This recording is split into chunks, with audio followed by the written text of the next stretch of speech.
I'm sure you've all seen the Geico commercial of a camel yelling, "It's hump day," on a Wednesday around an office. And what does this have to do with car insurance? Absolutely nothing. But now, after seeing the commercial enough times, every time you see a camel, or probably more likely you realize it's Wednesday, sadly today isn't, you're going to think of the commercial, and perhaps even let out an obligatory, "It's hump day." Geico even played off the major success of this commercial by later producing an ad where people at the zoo were yelling, "It's hump day," repeatedly to the camels, even though it wasn't actually hump day. And that is exactly what Geico wants you to do. But why is it that something so seemingly stupid and simple can be so effective? Well, because the ad appeals to you in more ways than one. You already may have car insurance and have no interest in how Geico can save you 15% more on car insurance. But because the commercial is different and comical, and most importantly, enjoyable, you remember it. That is one way companies get to you through advertisements. Not necessarily by creating a lasting image or a good image of their product, but by creating a positive association and memorable experience by which you'll remember their brand. If advertising didn't work, then why would companies spend $4.5 million for a 30-second Super Bowl ad?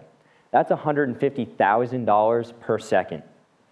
Through television and the internet and paper sources, product awareness has risen and people have become familiar with household brands.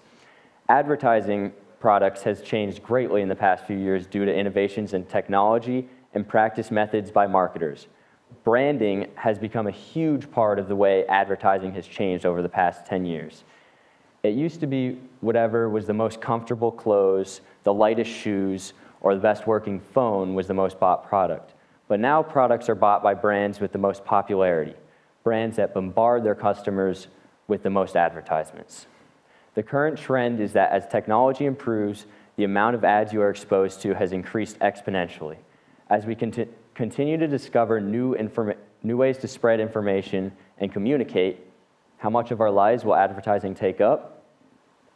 Psychology Today estimates that teens are bombarded by 5,000 advertising messages a day, whether on the television or on the smartphone. Many of these you don't even recognize or pay no attention to, but your subconscious does. Picture this. You're walking down the aisle at your local supermarket. You've got a list of food of the items you need to restock your shelves, and as you're walking down the aisle, you're tossing things in the cart, not paying attention to what you're doing. You fail to recognize a force acting upon you, a force that is controlling your every decision in the supermarket and even outside. Of course, I'm speaking about the powers of advertising. I challenge you to do this. Next time you go to the supermarket, at the end of your spree, look into your cart, and what will you see? Name brand this, name brand that.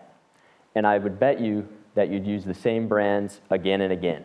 But why is this? It's all because of advertising. You may think it's because, oh, I like the taste of this brand over that one. But what got you to try that brand in the first place? Probably an ad. You may think this is ridiculous and that those advertisements you see on TV, the computer, or even those archaic things we call newspapers have no effect on you.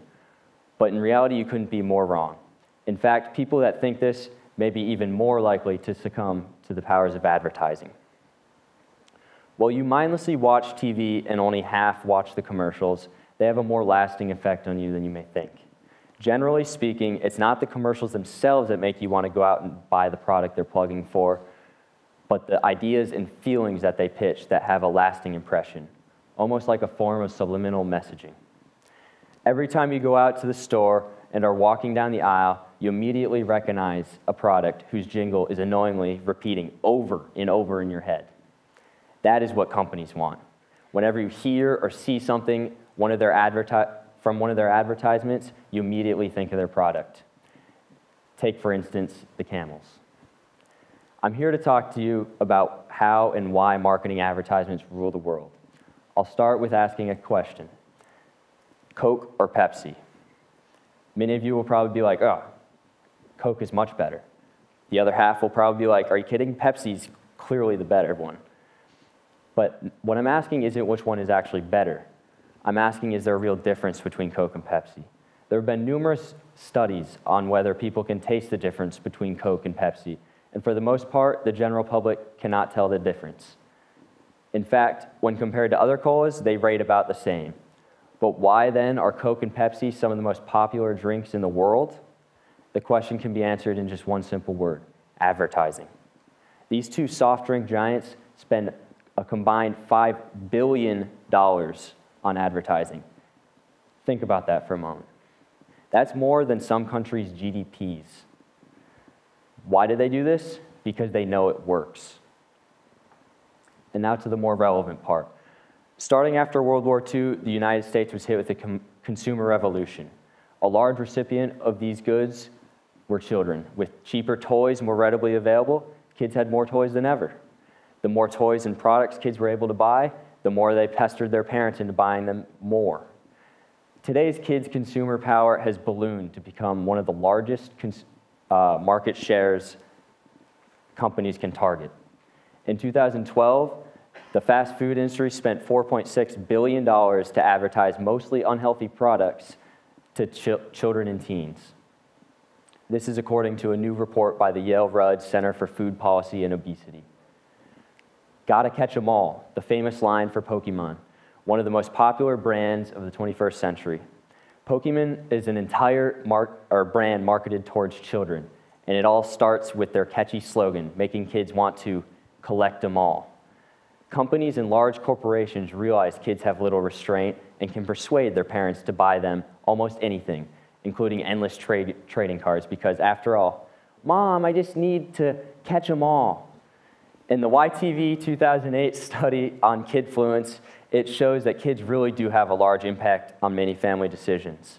The study showed that 95% of the time kids influence decisions about lunch and breakfast, and 34% have the final say on where you go. Now, if you're a big corporation, you say to yourself, is it easier to convince a child or a full-grown adult to buy something? They then spend their money on marketing for children because they can be swayed with flashing lights and free toys. When it comes to entertainment, the same trend is present. 98% of kids influence entertainment choices, meaning if I make a movie, I'm going to have lots of explosions and talking animals to make kids drag their parents along. That is why children have become the targets of many advertising agencies. I want to leave you with this. As we are coming of age, don't be sold by catchy jingles or talking camels. Be a savvy, educated consumer, and don't be sold on words. Thank you.